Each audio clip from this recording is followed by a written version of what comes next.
nti Mwami Chris Mukiza aimenti okubanga yamaze irofu kamiro kwetondera na Uganda mu bigambo byakoba nti we are not dead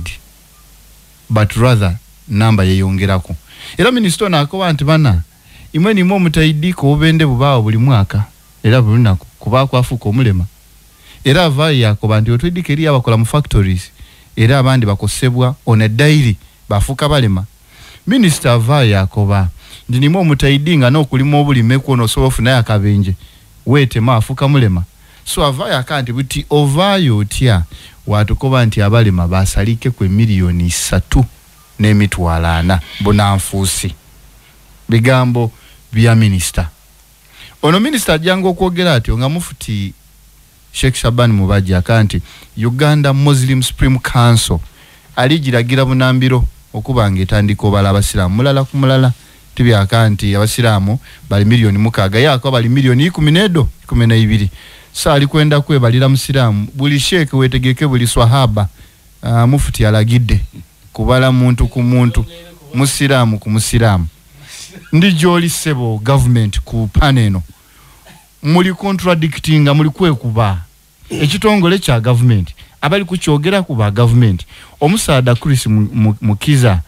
obuzi buliwa era yakoye nokoba nti imwe mutankana ku results munongere billions lukaga na atanwao ndire mu mbabali it's a very simple task mbali nkulerera omwana ekirito omwana kivayoli abantu mwena abali mu bitongole ebyo sadali twiche imwe omuli kujja okutuleetera obuzibu nga government tukyogera kuncho emisana n'obwire. First of all, agencies ingedo ubosi yali baire emia desk mu office of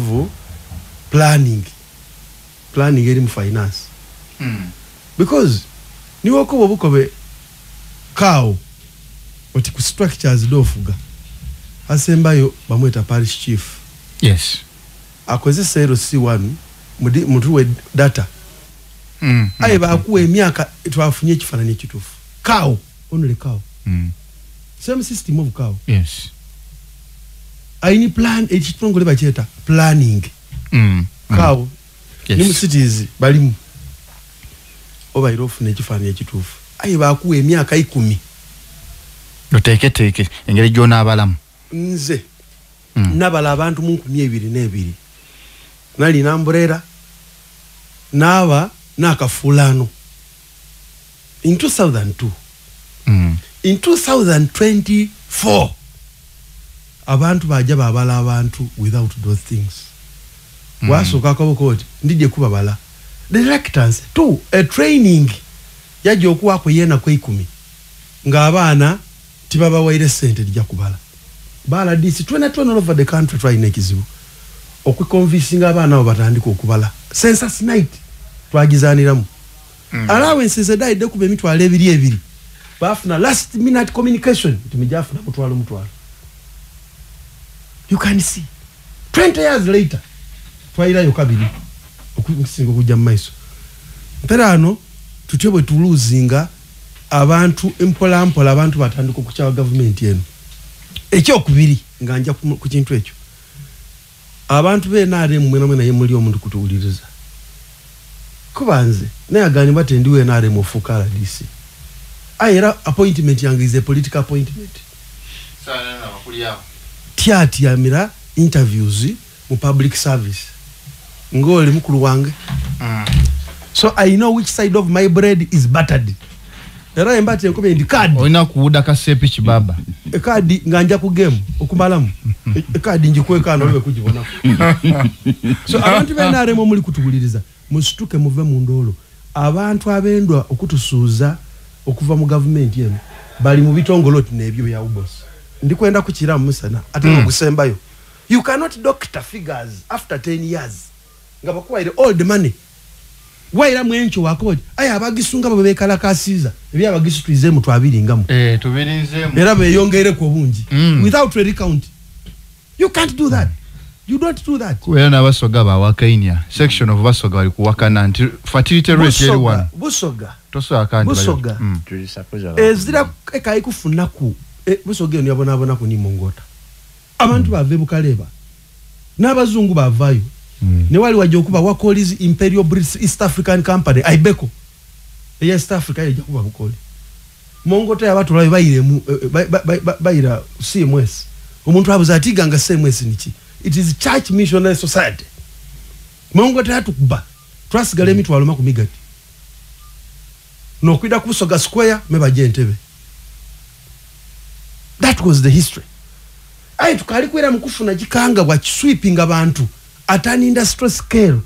nti akuta kwa amata ganagali na misindwa gaita kwa abantu abatawera million. You can't sense a tribe is getting wiped out. Ngoti yemebuti ya moto for whatever reason. So politically tuendo kukoba tuti abantu abo tubawe emirimo nga tutubabuziza their political identity. Civil servants. Those people stealing a lot of money bazimba kubusozi tibasoka kuleta NRM IDs. Emirimo buli mande new vision eranga emirimo bisatu bitano abantu batwale bwa mpapula dayo afune emirimo. Only to realize bayongera ku nese abantu bali kutulira mule munda timpapulo donka. So nendo kuderega abantu abali esente da kubala abantu okubaderega. Yes. Okay. Tulina ebitongole ebindi era kigambo kyenkozeisa buli lw'osula obwesigwa mu government obokoze bubi eyakuwa omulimo. Statistics said kwetufunira obuyambi UNICEF World Health Organization kwetukolera planning ndikukobera olwaleero nti omukazi ni wakubira esimu atufunya abagenyi osoka kumbuzo oti bali bameka because ne kikuinforming ojagula half kilo obo ojagula kilo ebindanyama nje kufuna omusada takali kufumbirwa abagoya half kilogram. Ayi watwala abantu wa mwami Lufafa niba ira mu holiday a booking ata ensa wonamba yebidandali waka olusi ni mukene. Yes, planning is based on tabula by the bameka. So nendo kogero omundi ogusemba we take as government we take strong exception of any weakness constituted by any public civil servant. Yatabuza identity omono omujira nema. Thank you. Reka mmemali nkutuliga kanotija kushiramu. National Environment Management Authority erigaba certificate of no objection mu bibali. Twaja to enforcinga olikuba na kibali omusada ali kuchiwa mu itaka. Eno Museveni aliko ba no kosa bibali. Ayenga omusada ali kuba tuje mu court. Era nda kutwalanga ala DC. Kubanze nina certificate ya career nzo kuva munema. That is it. So we also take strong exception of such people. Abasawa bayiwe idagala nibayita mu clinics are not doing it for government. Abantu abawuza mu lugudo lwabaire 4 lane nibazimba niba designing a 3 lane ngai design baba recent dan gudo ina they are not working for NRM.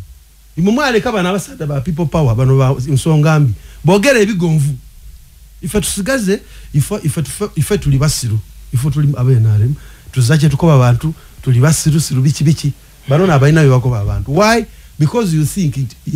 aliko byacho kubalwa abantu ko ali kulungi kabiri aliko bati kubi tinza kuba kumuti goli kutema enset eri kulya tulikwenda kuyiwa used oil oli kumuyiwa wandi ekiswa kiri kutumalawo kiri kuingira kimiri munumba ekisenge kiri kujja kugwa nze Ntange nsobola okugwira kumuti oguli kugwa nsasire abantu bakawo mwena ba public servants omuli kulya muli kweri abene. Once the tree falls down we shall all go. Kale. Thank you. Kale ubyava mukubala is condemnable. I don't find it.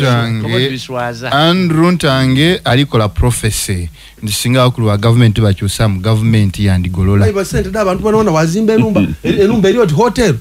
Ewa imweri ye mwani ewa mutunda chewa imwe. We balaino ndina kuleta mu amukulu Nsongambi. Take yo ku statistics omukulu yatukoba nti results daba gisu dawe babachige daba chiga dawe abacholi dawe bwa kwegamba nga kutunonola. Alongo sana mnibuti asoko ati abasunga bayogeire ino bona bali bongere kwa mitwala. Edabalema dinatero chuka kuba balema bakambwe ni minister MP wabalema akambwe minister wabalema akambwe ile so anytime subira abalema bandifuna bandi bakoba nti buti bali million 7 ajja kukyusa mayongere kuwandala ebitongolo se ni bino ninsi wetu se Uganda wetulime ntioba omubuuza leading question yetu mpogera ku boss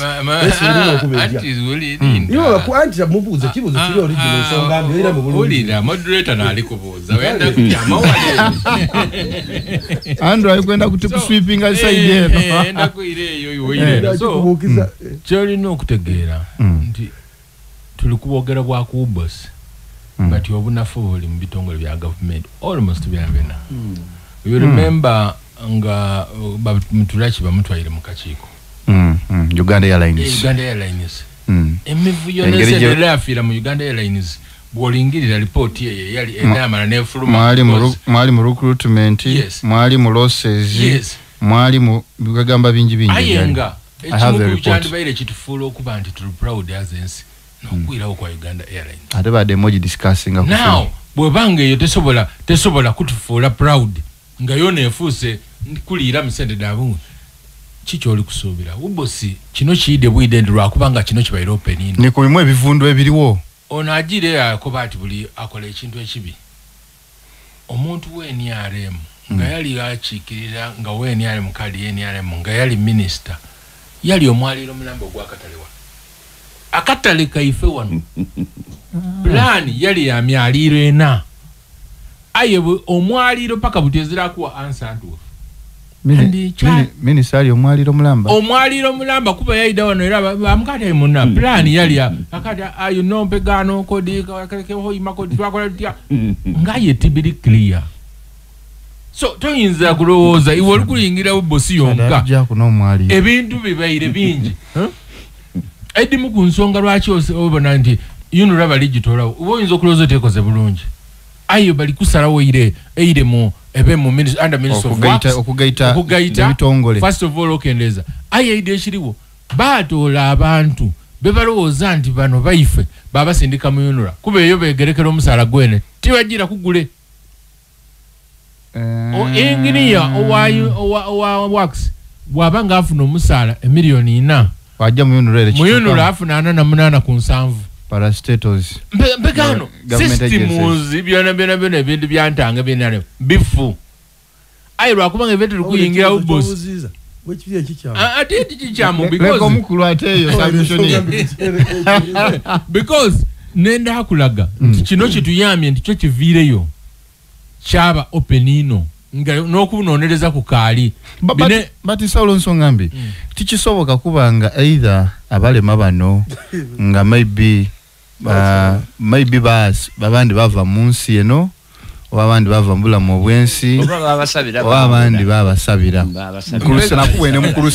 nakubwene mu crusade olweggulo nimanje kyolina okusooka okumanya saawa eno bw'ojja mu idwaliro madwaliro gona n'ojja mu ward ya accident olwa bodaboda edailewo olwa technology agire nga yongera n'emmotoka dizikufuna mpyaka nga dirumuka abalema actually beyongeire obungi abalema beyongeire obungi olw'ebyo ebizibu byetukola ki amakanisa mangi galisabira baawona musomesa ebintu bituli mu reality tutuli mubire so nenda koba nti ono bana basadde ba boss batutwaziza ino kubanga bali n'ekigendererwa mwami Ntange ayinza oba takikoniyeku ekigendererwa mu bintu bino ebindi statistics dino okufuluma bali ku aiminga sente da government di job because government yegaba sente eriyo region okusinzira ku bungi bw'abantu eriyo region yakuza 100% exactly munambe daba yes but kyebali kubala ndi sente dije mbalala mu western region kuba yo beyongeire population yakuze bulungi neyo kino kigenderera yawandi wakoni ayerede because iwe busoga tuli ku record ndinifa bazina fertility rate enene abakazi mu busoga n'abasada tuzaala ino era mu busoga babe batunenya nti ekibaletera obuzibu muzaala abaana bemuzira ku plan n'ekitebe kya polygamous men kiti amabusoga now bw'otuuka okubanga kayi abazaala ino kayi bakendeire mbegano kiba kiriwo okibona nti kigenderere buti kye bali kunoonya kutapinga nga bw'obona nakukoba wali nga tu program nakukoba nti President Museveni nibaine ezira kye bakola nga tibaidi nakukoba nti eyali minister o education yasooka yalinga musaada waabwe aye yagaba scholarships dondona nga dijere bwe yamaliriza abaana nga basomye bagraduatinze bamwiza mu public service ogaba emirimu asobola okuwa balaba amaze osoma ebintu bino bite ayembega era olikuwa nowe mwiri era nze ningirira abantu bakwa Busogo ya part of NRM nakandi oba beerabira oba kibasanusa busanuse nga Lwemba anyway bene nabaide ebigiriro but olingirira ebintu ebigenderere ebikole wano bwe bakoba ati pegana bikado tujabitereza ne bakwa 5 abantu ni babirima encho biba mitwalo 9